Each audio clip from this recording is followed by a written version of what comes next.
Welcome back to the Chairman's Corner. Today we are focusing on the future. And when we say our future, we in turn really are talking about the future of our young people, for they really are our future. Joining me to talk about this and more is Dr. Kelly Hill, an urban specialist from Emory University who recently completed a study on some of the concerns of our young people. Dr. Hill, thanks so much for joining us in the Chairman's Corner. Thank you for having me, Chairman. Well, I got several questions to ask you. First of all, you did a study, which I had a chance to review, very impressed with. Thank you. Why was this study conducted by the Future Foundation, and what was its intent? Well, I was approached by Kadir Abdur-Rahim, who is the executive director of Future Foundation, and she asked me to come on board and kind of act as a faculty advisor for the research component for the Future Is Now campaign, which was a broader public awareness campaign trying to get out or make people more aware of the issues that impact Metro Atlanta youth. And how many people were surveyed? Of course, we got thousands of young people in our county, but how many were actually surveyed? Approximately 500 young people were surveyed throughout Metro Atlanta at places like train stations, malls, youth centers, a lot of different areas to try to reach as many young people as possible and get as broad a cross-section as possible. Now, tell me what you were gathering. What type of questions did you ask the young people in terms of their participation in the survey? Well, basically, their perceptions of their future, so what they dreamed of accomplishing in their future. Did they see college in their future, marriage, children? What were the obstacles that they saw, potential obstacles to accomplishing their dreams, and what opportunities did they see? Now, we all know that you're an urban specialist, so were there some things that came out of the survey that are of concern to you, opportunities, things to be happy about? Right. Well, the good news is that the young people were, by and large, very optimistic about their futures. Greater than 90% of the young people thought that they would graduate high school, go on to college. Greater than 80% thought that they'd go on to get some type of graduate degree. The unfortunate part about that is there appears to be a disconnect between their aspirations and what we know to be reality. And so that was kind of the challenge that we're left to address at the end of the study. So what are some of the solutions that you think that are there based on what you saw in the survey? What do we need to do? Well, you know, I think it comes down to two things, education and jobs. I think we all know that education is the grand equalizer, and so we have to make sure that young people are getting a quality education. A lot of that comes down to school reform and public schools just being a little more nimble when it comes to actually implementing certain innovations. And the other part of that is jobs, and so we have to make sure that we encourage local hiring practices and incentivize it so that when young people come from college, or if they don't have the opportunity to go to college, they have alternatives and they're able to make a decent living.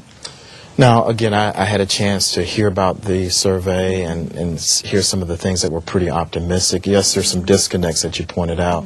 But what are some other recommendations that you think you can give to elected officials like myself or appointed leaders in terms of really putting some policies, practices in place to bridge this disconnect that you referenced in terms of aspirations and actually what happens with our young people?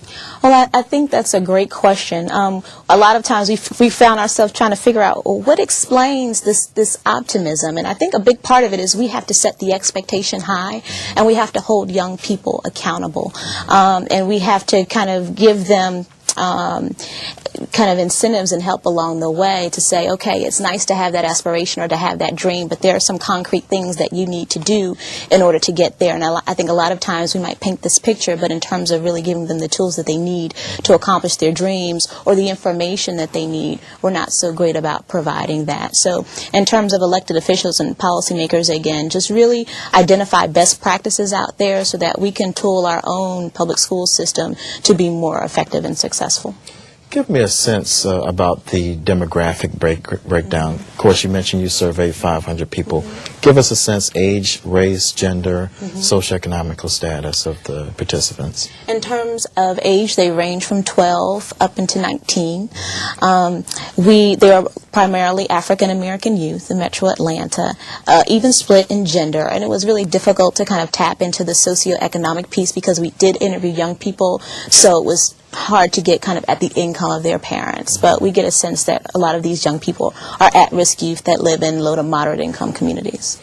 I really applaud you and the Future Foundation for using a research method to try to get a sense of what the pulse is for our young people.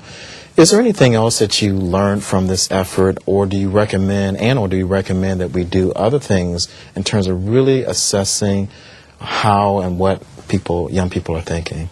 Well, the reason that I got on board with this project in particular is because when we look at youth issues, we tend to think that we know what's going on with young people, but this initiative was innovative in the sense that we reached out to the young people and we asked them about their own perceptions about their futures. And so it really gave young people a voice. It gave them an opportunity to kind of say, okay, these are the things that matters to me. So maybe we can give young people more opportunities to kind of share what's going on in their lives and be a part of the solution and a part of the change as they were with the Future Is Now campaign. Was there anything else, any parting thoughts that you'd like to share with the listening audience in terms of, again, this optimism that came out of the survey? Well, we just all have to get involved. You know, it takes a village to raise a child. And there are a lot of young people out there that need resources. They need mentoring. They need attention. They need to know that someone cares. So I would just encourage folks out there to just get engaged and get involved and make a difference in the life of someone else's child other than your own. Before we go, I do want to ask you a little bit about black males. I have a passion and a concern about black males in terms of their numbers ending up in the criminal justice system, etc. Did you see any trends? Were you able to drill down into the results in terms of how women or females versus males, African American males, viewed certain issues? Were there things that came out from the survey results? Well, it was interesting. Young men were even more optimistic than young women. It was almost as if young women were being a little more pragmatic and cautious. But the gentlemen, they thought that they could pretty much accomplish anything that they set their mind to. And was it because of anything that was happening, whether it's this good job the schools are doing or the parents are doing in the homes or mentors in the communities or churches or religious institutions, anything that was the cause for the optimism? It was difficult to get at that. I think part of it is being a teenager and thinking that you can accomplish anything that you want to accomplish and you can do anything you want to do, and having no sense of the constraints or the barriers and thinking, okay, my friend dropped out, but that's not going to happen to me. My girlfriend got pregnant, but that's not going to happen to me. I think that's a part of it. But I think another part of it is we need to, again, get kids to understand this is a kind of instant gratification society that we live in, and they think, okay, today I have nothing, tomorrow I can, be a millionaire or a mogul or what have you. But we need to make sure that kids understand that it takes hard work to be successful. And if you want to be successful, then there are some things that you have to be accountable for doing in order to get there. Well, Dr. Hill, thanks so much for sharing the good news. Oh. I mean, we always hear a lot of negative stuff, but this is really encouraging in terms of the results and the optimism and how our young people have a positive view about their future. So thanks to you and the Future Foundation for this effort, and best of luck in the future in terms of your future endeavors. Thank you, and thank you for having me. Well, don't go away. We have much, much more coming up. You're in the Chairman's Corner.